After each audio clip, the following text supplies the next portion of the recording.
مولاي صل وسلم دائما أبدا على حبيبك. نصلي ونسلم على رسوله الكريم أما بعد فأعوذ بالله من الشيطان الرجيم. بسم الله الرحمن الرحيم. إن الله وملائكته يصلون على النبي يا أيها الذين آمنوا صلوا عليه وسلموا تسليما. اللهم صل على سيدنا شفيعنا نبينا ومولانا محمد طب القلوب ودوائها وعافية الأبدان وشفائها ونور الأبصار وضيائها وعلى آله وصحبه دائما أبدا أبدا سرمدا سرمدا صلی اللہ تعالی علیہ وسلم. الحمدللہ عز وجل پروردگار عالم اور رسول کریم صلی اللہ تعالی علیہ وسلم کے فضل و کرم سے 15 پارے کی اجمالی تفسیر آپ حضرات نے سماعت کر لی. انشاءاللہ تعالی آج 16ویں پارے کی تفسیر بیان کی جائے گی. 16ویں پارے میں 2 تو مکمل صورتیں ہیں، سورہ مریم اور سورہ طٰہٰ، اور ابتدائی حصے میں سورہ کہف کا اخیر والا حصہ ہے جس میں اللہ تبارک و تعالی نے حضرت سیدنا موسیٰ علی نبینا علیہ الصلاۃ والسلام اور حضرت خضر کا واقعہ تفصیل کے ساتھ ذکر فرمایا ہے. اس کے بعد حضرت ذوالقرنین اور یاجوج ماجوج کے حوالے سے باتیں بتائی گئی ہے. سورہ کہف کے اخیر والے حصے میں حضرت سیدنا موسیٰ علی نبینا علیہ الصلاۃ والسلام اور حضرت خضر کے ملاقات کا جو واقعہ ہے وہ یہ آیت کریمہ سے شروع ہے. وَإِذْ قَالَ مُوسَىٰ لِفَتَاهُ لَا أَبْرَحُ حَتَّىٰ أَبْلُغَ مَجْمَعَ الْبَحْرَيْنِ أَوْ أَمْضِيَ حُقُبًا. جب سیدنا موسیٰ علی نبینا علیہ الصلاۃ والسلام نے قوم بنی اسرائیل سے خطاب فرمایا، بہت عمدہ خطاب تھا اور کافی بہترین بیان آپ نے قوم بنی اسرائیل سے فرمایا. تو جس کے بعد قوم بنی اسرائیل نے حضرت موسیٰ علی نبینا علیہ الصلاۃ والسلام سے عرض کیا کہ اس وقت روئے زمین میں آپ سے بڑا کوئی عالم نہیں ہے. تو حضرت موسیٰ علی نبینا علیہ الصلاۃ والسلام نے فرمایا کہ ہاں، مجھ سے بڑا کوئی عالم نہیں ہے. تو پھر اللہ تبارک و تعالیٰ نے فرمایا کہ اے موسیٰ، تم سے بڑے ایک عالم ہے جن کا نام خضر ہے جو مجمع البحرین میں رہتے ہیں. تب جا کر کے حضرت سیدنا موسیٰ علی نبینا علیہ الصلاۃ والسلام کے دل میں خواہش پیدا ہوئی کہ میں ان سے ملنا چاہتا ہوں، ان سے فیض حاصل کرنا چاہتا ہوں. پتہ یہ چلا کہ جب علم کی شہرت کے ڈنکے بجنے لگے، اس کے باوجود اگر تم کو یہ پتہ چلے کہ تم سے زیادہ جانکار کوئی اور ہے، تو ایسے وقت میں انبیاء کرام علیہ الصلاۃ والسلام کی زندگی سے ہمیں یہ سبق ملتا ہے کہ ہمیں ان کی بارگاہ میں جانا چاہیے، ان سے فیض حاصل کرنی چاہیے. جو کچھ اللہ تبارک و تعالیٰ نے ان کو علم عطا کیا ہے وہ ان کی بارگاہ میں جا کر کے ہم کو بھی حاصل کرنا چاہیے. تو سیدنا موسیٰ علی نبینا علیہ الصلاۃ والسلام نے جب سنا تو حضرت موسیٰ کا جو واقعہ ہے اور حضرت خضر کا سورہ کہف کے آیت نمبر 59، وَإِذْ قَالَ مُوسَىٰ لِفَتَاهُ لَا أَبْرَحُ حَتَّىٰ أَبْلُغَ مَجْمَعَ الْبَحْرَيْنِ أَوْ أَمْضِيَ حُقُبًا، کہ جہاں 2 سمندر ملتے ہیں جن کو مجمع البحرین کہتے ہیں، ہمارا وہ بندہ وہاں پر موجود ہے، وہاں جاؤ. تو سیدنا موسیٰ علی نبینا علیہ الصلاۃ والسلام نے اپنے خادم حضرت یوشع بن نون کو اپنے ساتھ ملیا اور کہا کہ چلو چلتے ہیں، ان سے فیض حاصل کریں گے جن کو اللہ نے اتنا علم دیا ہے. تو اللہ تبارک و تعالیٰ نے فرمایا تھا کہ ایک مچھلی لے کر کے جانا ساتھ میں، جہاں وہ مچھلی زندہ ہو جائے، پکی ہوئی مچھلی، اور پھر سمندر میں کود کر کے اپنا راستہ بنانے لگ جائے تو سمجھ لو کہ وہ وہیں پر ہیں. تو حضرت یوشع بن نون کو ساتھ میں لے لیا خادم کو اور وہ نکلے وہاں سے. فلما جاوزا قال لفتاه آتنا غداءنا لقد لقينا من سفرنا هذا نصبا. یہ 15ویں پارے کی آیت کریمہ ہے اخیر کی. نکلے، ایک جگہ پر یہ لوگ پہنچے اور وہاں پر تھوڑی دیر آرام کیا. آرام کرنے کے بعد اور آگے رخت سفر باندھا، ایک دن کا سفر اور طے کر لیا. جب دوسری دن بھوک لگی تو آپ نے اپنے خادم یوشع سے کہا کہ کھانا نکالو، کھانا ہے۔ تو جب خادم نے کھانا نکالا تو خادم کو یاد آیا کہ مچھلی کل ایک جگہ پر زندہ ہو گئی تھی، تب خادم کو یاد آیا۔ تو فوراً خادم نے حضرت موسیٰ سے کہا کہ ایسی ایسی بات ہے، اس سے پہلے جہاں ہم لوگ رکے تھے وہاں پر مچھلی زندہ ہو گئی تھی اور وہ سمندر میں کود کر کے چلی گئی۔ حضرت موسیٰ علیہ نبی علیہ السلام نے فرمایا کہ وہی تو پھر ہماری منزل ہے، وہیں جانا ہے۔ پھر وہاں سے الٹے قدم واپس آئے تو دیکھا کہ ایک اللہ کا بندہ ہے، سر پہ چادر ڈالا ہوا اور عبادت میں مشغول ہے۔ تو حضرت موسیٰ علیہ نبی علیہ السلام نے ان کو سلام کیا، جیسے کلام مجید میں فَوَجَدَا عَبْدًا مِّنْ عِبَادِنَا آتَيْنَاهُ رَحْمَةً مِّنَّا وَعَلَّمْنَاهُ مِن لَّدُنَّا عِلْمًا، کہ ان دونوں نے وہاں پر ہمارے ایک بندے کو پایا جن کو ہم نے علم لدنی عطا کیا تھا۔ علم لدنی کا مطلب ہوتا ہے وہ علم جو اللہ تبارک و تعالیٰ اپنے فضل و کرم سے اپنے بندوں کو عطا کر دے، وہ علم جو بندوں سے نہ ملے، رب سے ملے، اسے علم لدنی کہتے ہیں۔ تو سیدنا موسیٰ علیہ نبی علیہ السلام نے سلام و کلام کیا اور اس کے بعد گفتگو شروع ہوئی۔ تو حضرت خضر علیہ السلام نے فرمایا اگر میرے ساتھ رہو گے آپ تو ٹھیک ہے، لیکن انک لن تستطیع معی صبرا، میرے سے کچھ ایسی چیزیں سرزد ہو جائیں گی کہ جن کو دیکھ کر کے آپ صبر نہیں کر پائیں گے، آپ کا صبر کا پیمانہ ٹوٹ جائے گا، ان کی ظاہری چیز مطلب حالت کو دیکھ کر کے آپ صبر نہیں کر پائیں گے۔ تو سیدنا موسیٰ علیہ نبی علیہ السلام نے فرمایا ستجدونی انشاءاللہ صابرا، اللہ کے فضل و کرم سے آپ مجھے صبر کرنے والا پائیں گے۔ لیکن ہوتا ہے نا انبیاء کرام علیہ السلام بڑے نرم دل کے ہوا کرتے ہیں، جب وہ کچھ ایسی چیز دیکھ لیتے ہیں یا ایسے حالات کو دیکھ لیتے ہیں جو بظاہر تکلیف دہ ہو تو پھر وہ برداشت نہیں کر پاتے ہیں۔ اللہ کے نبی تو سیدنا موسیٰ علیہ نبی علیہ السلام نے وعدہ تو کر لیا کہ آپ مجھے نرم دل پائیں گے، صابر و شاکر پائیں گے۔ نکلے دونوں وہاں سے، کلام مجید میں ہے فَانْطَلَقَا حَتَّى إِذَا رَكِبَا فِي السَّفِينَةِ خَرَقَهَا قَالَ أَخَرَقْتَهَا لِتُغْرِقَ أَهْلَهَا لَقَدْ جِئْتَ شَيْئًا إِمْرًا، دونوں نکلے، ایک کشتی پہ سوار ہو گئے، کشتی والوں نے بغیر پیسہ لیے دونوں کو بٹھا لیا، لیکن سیدنا موسیٰ علیہ نبی علیہ السلام نے کیا کیا، اس کشتی کے ایک تختہ کو توڑ دیا۔ حضرت خضر علیہ السلام نے ایک تخت کو توڑ دیا۔ تو حضرت موسیٰ علیہ نبی علیہ السلام بول پڑے، بولے یہ کیا کر دیا آپ نے، ان لوگوں نے احسان کیا ہمارے ساتھ بغیر اجرت کے، ہم کو انہوں نے کشتی پر بٹھا لیا اور آپ ہیں کہ آپ نے تختے کو توڑ دیا۔ تو فوراً بولے الم اقل لک انک لن تستطیع معی صبرا، میں نے کہا تھا نا کہ آپ صبر نہیں کر پائیں گے، آپ بول پڑے۔ پھر سے حضرت موسیٰ نے کہا ٹھیک ہے ایک موقع اور دیں انشاءاللہ، میں اب آگے موقع نہیں دوں گا آپ کو بولنے کا۔ پھر دونوں چلے، فانطلقا حتی اذا لقیا غلاما، یہاں تک کہ ایک بچے کے پاس سے گزرے، فقتلہ، تو حضرت خضر علیہ السلام نے اس بچے کو قتل کر دیا، مار دیا۔ اب اللہ کے نبی حضرت موسیٰ علیہ نبی علیہ السلام برداشت نہیں کر سکے، ایک ننھا منا بچہ جس کی قتل کی وجہ معلوم نہ پڑے، اگرچہ انسان وعدہ کر چکا ہوتا ہے لیکن بے اختیار زبان سے نکل پڑتا ہے کہ آخر اس کو مارا کیوں؟ بولے قال اقتلت نفسا زکیہ بغیر نفس لقد جئت شیئا نکرا، ایک چھوٹے سے بچے کو بغیر کچھ غلطی کے خطا کے آپ نے جو ہے مار دیا، یہ تو اچھی بات نہیں ہے۔ تو پھر سے حضرت خضر علیہ السلام نے فرمایا قال الم اقل لک انک لن تستطیع معی صبرا، میں نے بولا تھا نا۔ اب یہاں سے 16ویں پارے کی شروعات ہے کہ آپ صبر نہیں کر پائیں گے۔ تو پھر سے حضرت موسیٰ نے کہا ٹھیک ہے ایک بار اور موقع دیجیے، انشاءاللہ اب اگر ایسی کوئی بات ہوگی تو میں خود ہی یہاں سے چلے جاؤں گا۔ تو جب یہ سورہ مبارکہ نبی کریم صلی اللہ علیہ وسلم صحابہ کرام کو پڑھ کر کے سنا رہے تھے، حدیث مبارکہ میں کہ کاش حضرت موسیٰ صبر کر لیتے تو اور بھی بہت سارے اسرار و رموز اور پوشیدہ چیزیں جو پوشیدہ تھی وہ سب کے سب ظاہر ہو جاتی، لیکن حضرت موسیٰ نے صبر نہیں کیا۔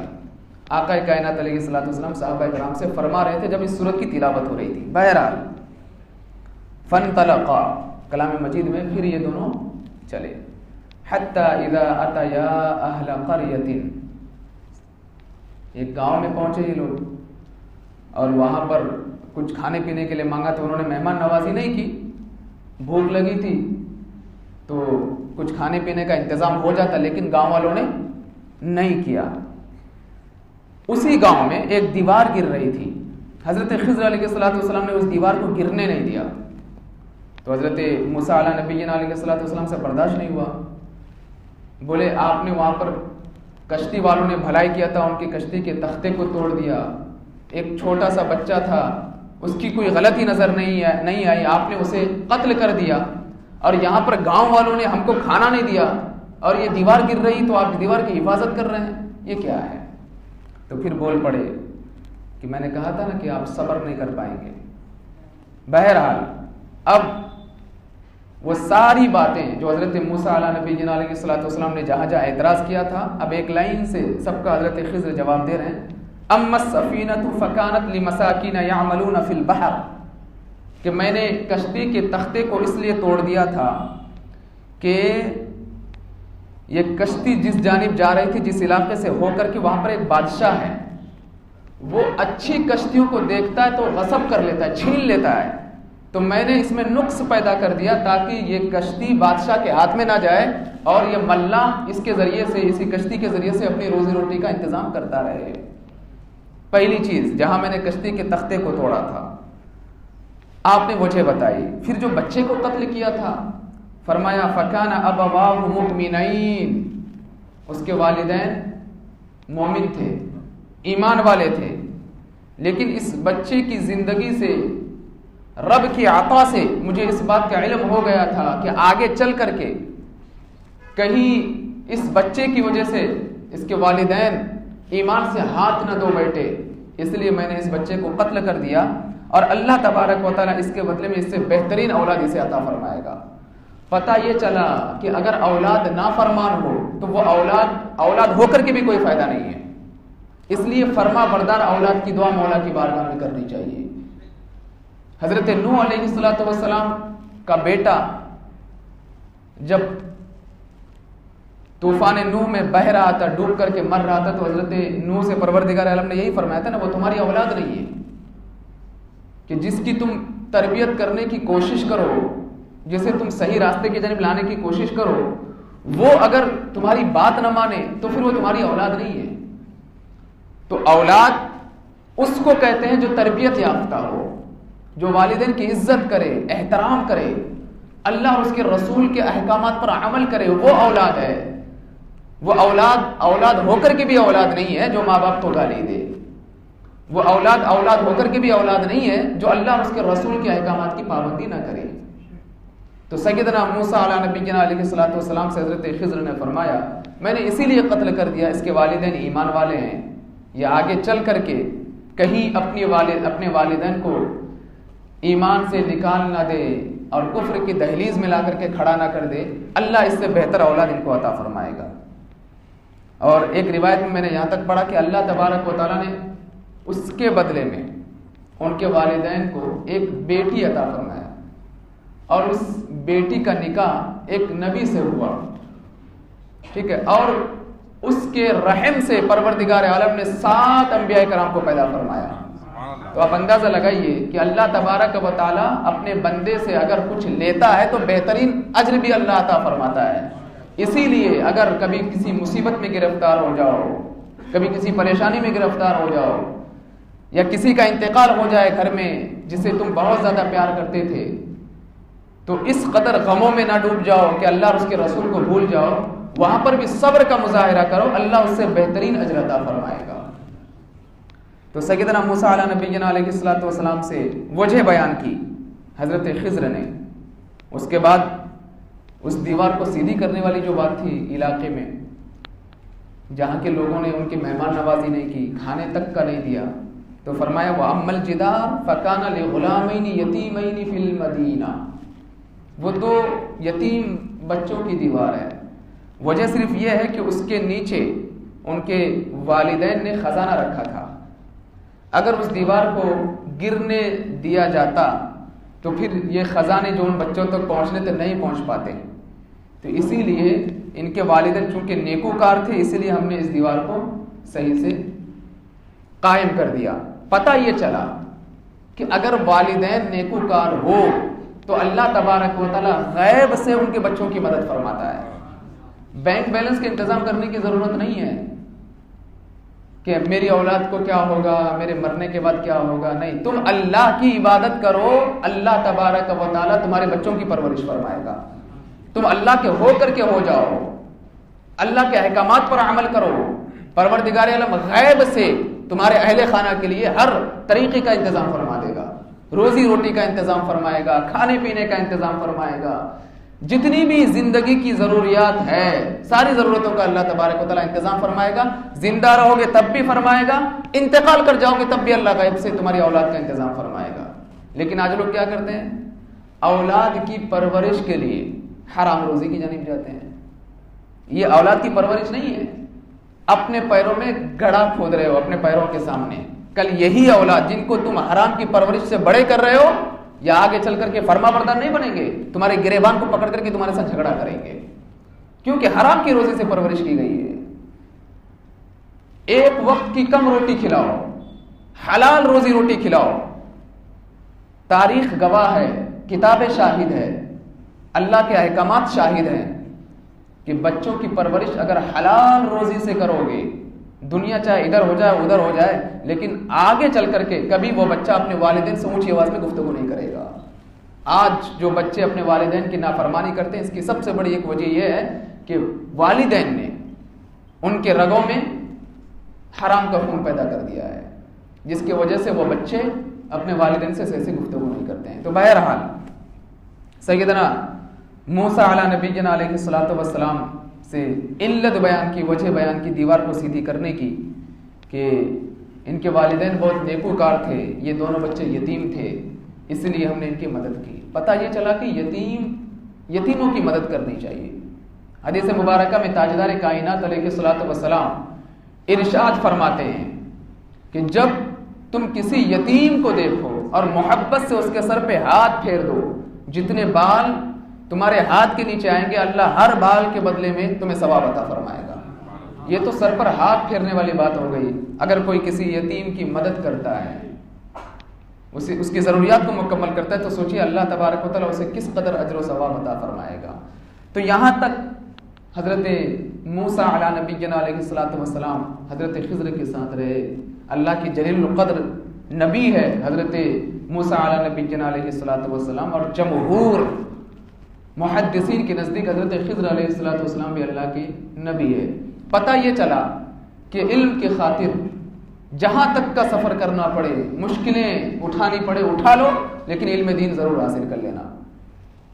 تو اس کے بعد سے جو ہے نا، یہاں پر پھر اسی صورت میں سورہ کہف میں آیت نمبر 83 سے حضرت سیدنا ذوالقرنین ان کا واقعہ یہاں سے شروع ہوتا ہے. وَيَسْأَلُونَكَ عَنْ ذِي الْقَرْنَيْنِ، کہ وہ آپ سے ذوالقرنین کے بارے میں پوچھتے ہیں کہ ذوالقرنین کون ہے، ان کے بارے میں بتائیے. کفار مکہ نے پوچھا تھا یہودیوں کے کہنے پر نبی کریم صلی اللہ علیہ وسلم سے ذوالقرنین کے بارے میں. تو اللہ تبارک و تعالیٰ نے آیت کریمہ نازل فرما کر کے نبی کریم صلی اللہ علیہ وسلم کو ذوالقرنین کے حوالے سے ساری باتیں بتائی.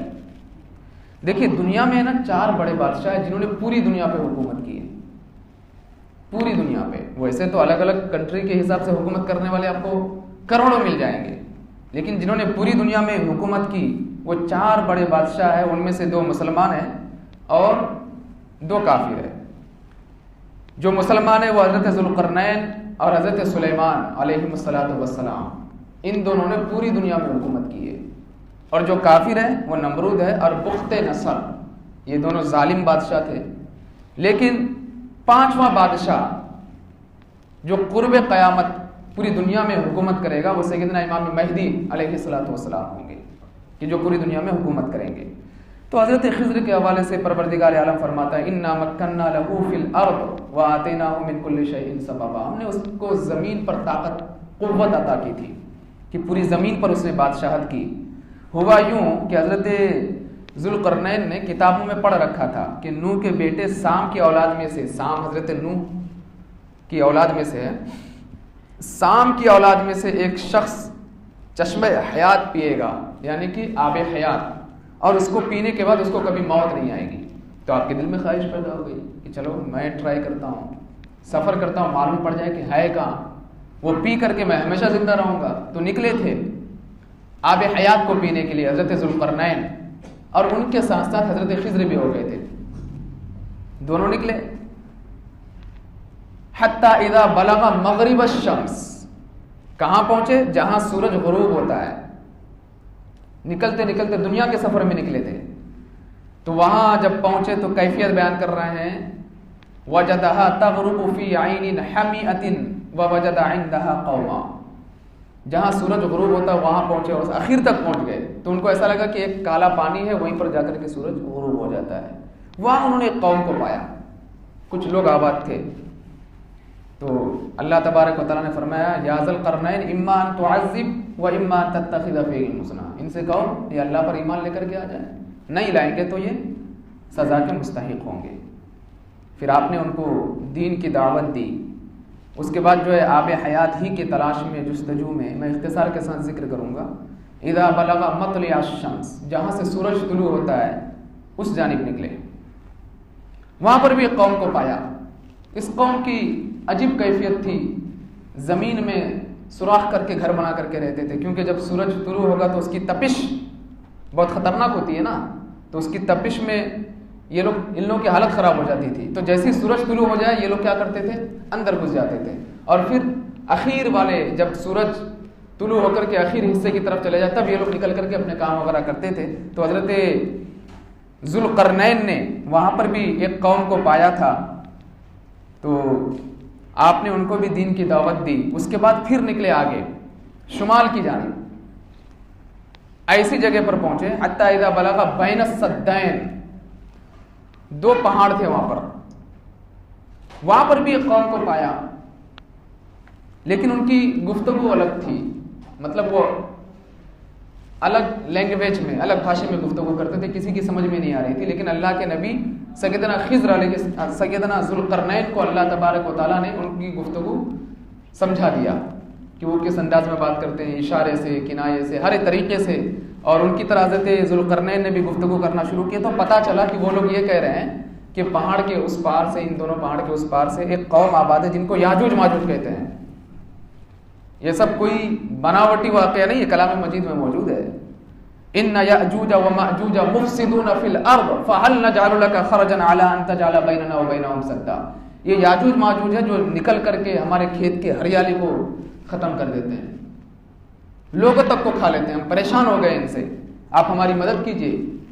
تو پھر حضرت ذوالقرنین نے اس قوم کے ساتھ مل کر کے جو ہے ایک دیوار قائم کی، آتونی زبر الحدید، کلام مجید میں آیا ہے کہ لوہے کو پگھلا کر کے اور بہت مضبوط دیوار قائم کی ان لوگوں، حضرت ذوالقرنین نے اس قوم کے ساتھ مل کر کے، اور فرمایا کہ اب تم لوگوں کو ٹینشن لینے کی ضرورت نہیں ہے، اب یہ لوگ یہاں تک نہیں آ پائیں گے۔ تو اختصار کے ساتھ میں آپ کو بتاؤں، وہ لوگ روزانہ کوشش کرتے ہیں دیوار کو توڑنے کی، سورج غروب ہونے تک، پھر وہ تھک جاتے ہیں، بولے چلو کل آئیں گے، ابھی چلو آرام کرتے ہیں۔ یاجوج ماجوج اس کی پوری قوم، پھر یہ لوگ کیا کرتے ہیں؟ چلے جاتے ہیں آرام کرنے کے لیے، جیسے ہی کل صبح آتے ہیں پھر سے دیوار پہلے کی طرح قائم۔ حدیث مبارکہ میں تاجدار کائنات علیہ الصلوۃ والسلام ارشاد فرماتے ہیں کہ قیامت تک ان کا یہی معاملہ رہے گا، قیامت تک۔ قرب قیامت یاجوج ماجوج کا جو سردار ہے اس قوم کا، وہ کہے گا انشاءاللہ کل ہم اس دیوار کو مکمل توڑ دیں گے انشاءاللہ۔ پتہ یہ چلا کہ نافرمان قوم بھی انشاءاللہ کا استعمال کرے تو اللہ تبارک و تعالیٰ ان کے بگڑے ہوئے کام کو بنا دیتا ہے۔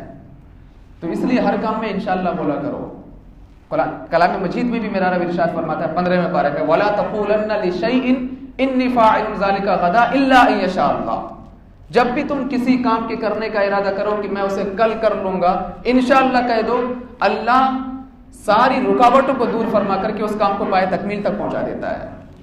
تو یاجوج ماجوج کی بھی یہی کیفیت ہوگی، آج بھی روزانہ وہ ٹرائی کرتے ہیں ہر دن، لیکن کامیاب نہیں ہوتے۔ قرب قیامت جب ان کا سردار کہے گا انشاءاللہ کل ہم جو ہے اس دیوار کو توڑ دیں گے، تو جہاں سے کام رکا تھا وہیں تک رہے گا، پھر دوسرے دن آ کر کے وہ اپنے کام کو کنٹینیو کریں گے، تو پھر اس دیوار کو توڑیں گے، پھر سے تباہی مچائیں گے۔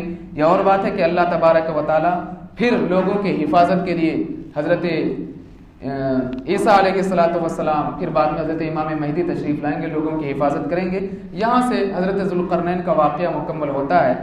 اب یہاں پر سورہ کہف کی اخیر کی جو چند آیتیں ہیں وہ کافی جو ہے قابل غور ہے۔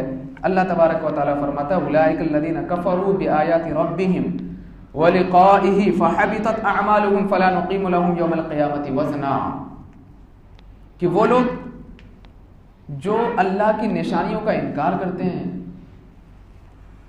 اور پھر اللہ سے ملنے کی امید بھی رکھتے ہیں، اللہ کی نشانیوں کا انکار بھی کرتے ہیں، اللہ تبارک و تعالیٰ ان کے اعمال کو ضائع فرما دیتا ہے۔ دیکھیے یہاں پر تو یہ آیت کریمہ کافروں کے لیے ہی ہے، چونکہ آگے کے جو حالات ہیں جہنم کے حوالے سے، لیکن اس آیت کریمہ سے پتہ یہ چل رہا ہے کہ مومن بندہ بھی اگر نیک عمل کرنے کے ساتھ ساتھ پھر ان عملوں کو برقرار نہ رکھے تو ان کا عمل ضائع ہو جاتا ہے۔ ایمان والے ہو، پتہ چلا وقتی طور پر عبادت کیا پھر نافرمانی کر دی، پھر عبادت کیا پھر نافرمانی کر دی، تو اللہ تبارک و تعالیٰ عمل کو ضائع فرما دیتا ہے۔ تو بہرحال اللہ تبارک و تعالیٰ ایسے لوگوں کے حوالے سے جو رسولان عظام کا مذاق اڑاتے ہیں، کفر کرتے ہیں، ان کے حوالے سے فرمایا کہ یہ لوگ ہمیشہ جہنم میں جلیں گے اور ان کو ہمیشہ جہنم میں رہنا پڑے گا، لیکن وہ لوگ جو ایمان لائے، نیک عمل کیے، ان کے لیے جنت الفردوس ہے، خالدین فیہا لا یبغون عنہا حولا، وہ ہمیشہ جنت الفردوس میں رہیں گے، کوئی ان کو وہاں سے ہٹانے والا نہیں۔ اب سورہ کہف کی جو سب سے اخیر کی آیت کریمہ ہے، قل انما انا بشر مثلکم یوحی الی انما الہکم الہ واحد، اے محبوب آپ فرما دیجئے کہ میں تمہاری طرح بشر ہوں لیکن مجھ پر وحی نازل ہوتی ہے۔ کیا فرمائیے کہ تمہارا اور ہمارا خدا ایک ہے۔ تو جو اپنے رب سے ملنے کی امید رکھتا ہے اسے چاہیے کہ وہ نیک عمل کرے اور اللہ کے ساتھ کسی کو شریک نہ کرے۔ یہ سب سے اخیر کی آیت کریمہ ہے، لیکن یہاں پر چند چیزیں قابل غور ہے۔ وہ کیا؟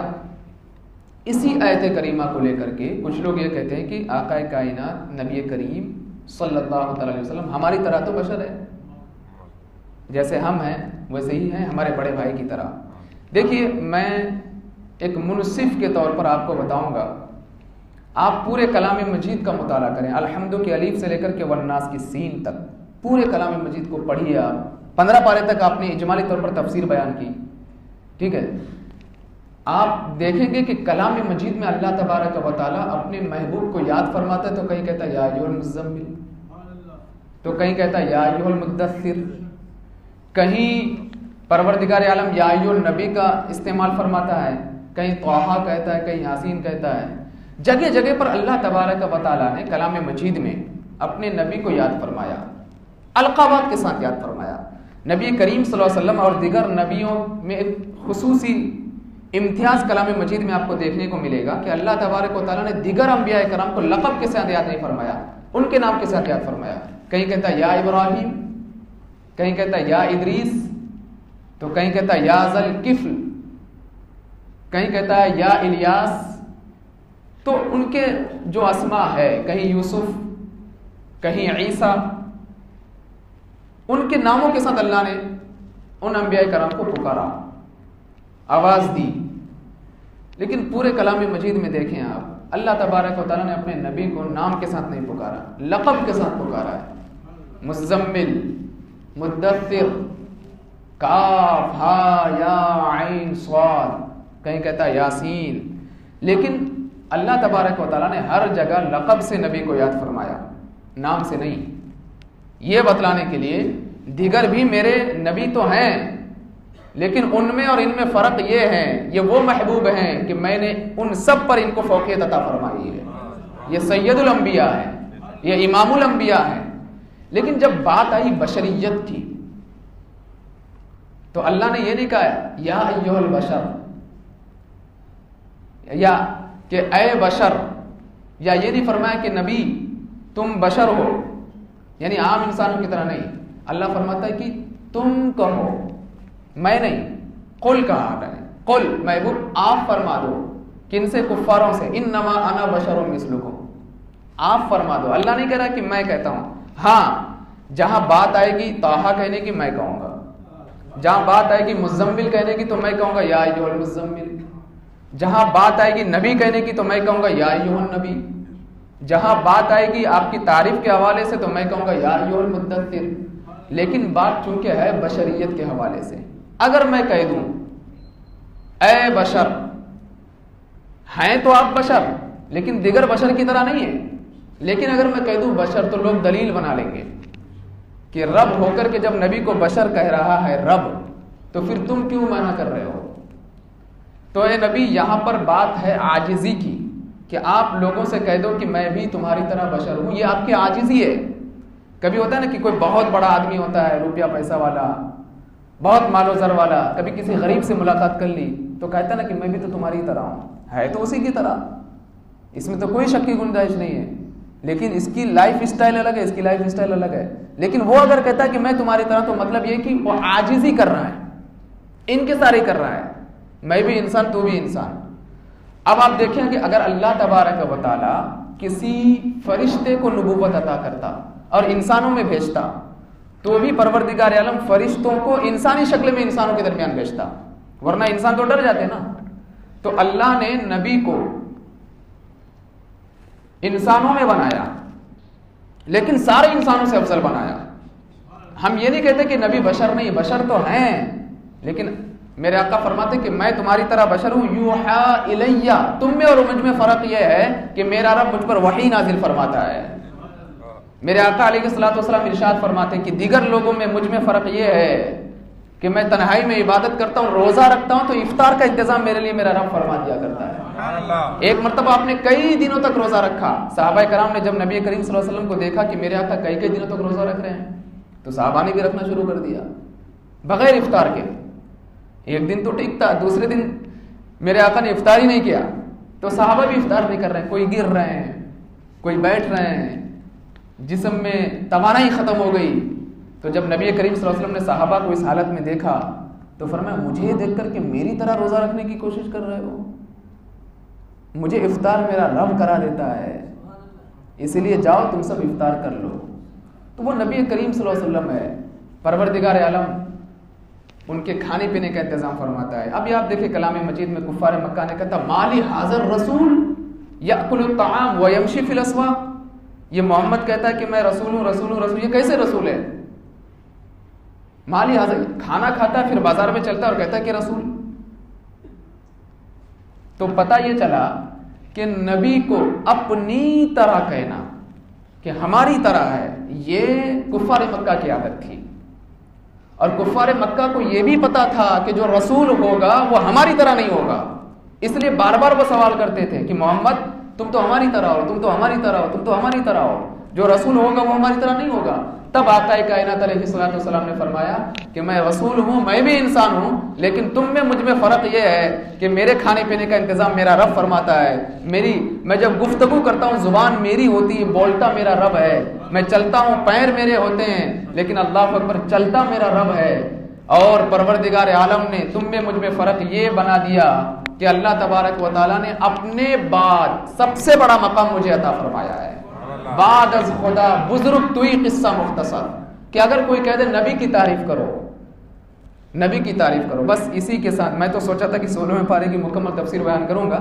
یہ تو کیا 2 صفحے میں ہی بات پوری ہو گئی. سورہ مریم اور سورہ طٰہٰ باقی ہے، انشاءاللہ کل اس کی تفسیر آپ کے سامنے بیان کی جائے گی. کوئی کہے کہ نبی کی تعریف کرو، اب وہاں پہ نعت پڑھو گے یا دیگر کوئی حدیث مبارکہ پڑھو گے، ہے تو نبی کی تعریف، لیکن ایک شارٹ کٹ میں نبی کی تعریف، ایسی تعریف کہ جو واقعی تعریف وہ کیا ہے؟ خدا کے بعد سب سے بڑا مقام میرے مصطفیٰ کا ہے. بعد از خدا بزرگ توئی قصہ مختصر. بس یہیں پر کہانی ختم کہ نبی کون ہے؟ کہ کائنات میں سب سے عظیم مقام جس کا ہے وہ نبی ہے، اور رب کے بعد سب سے عظیم مقام جس کا ہے وہ محمد رسول اللہ علیہ السلام ہے۔ لیکن رضا نے ختم سخن اس پہ کر دیا کہ خالق کا بندہ خلق کا آقا کہوں تجھے، کہ آپ اللہ کے بندے ہیں لیکن ساری کائنات کے داتا ہیں۔ یہ تاجدار کائنات علیہ السلام ہے۔ تو بہرحال نبی کریم صلی اللہ علیہ وسلم نے فرمایا تھا کہ میں بھی تمہاری طرح بشر ہوں، لیکن فرق یہ ہے کہ میرا رب مجھ پر وحی نازل فرماتا ہے، تو لہٰذا اسی وحی نازل فرمانے والے رب پر ایمان لے کر کے آ جاؤ۔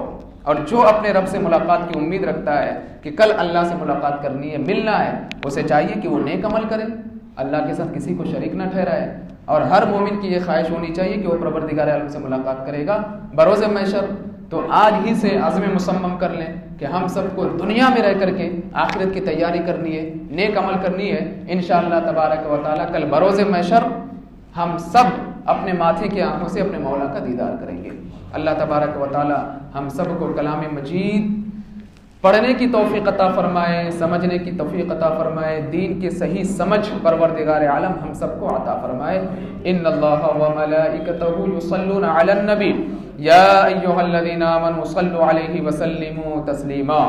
اللهم صل علی سیدنا شفیعنا نبینا ومولانا محمد بارک وسلم صلاۃ وسلاما علیک یا رسول اللہ صلی اللہ تعالی علیہ وسلم۔ سبحان ربک رب العزة عما یصفون وسلام علی المرسلین والحمد للہ رب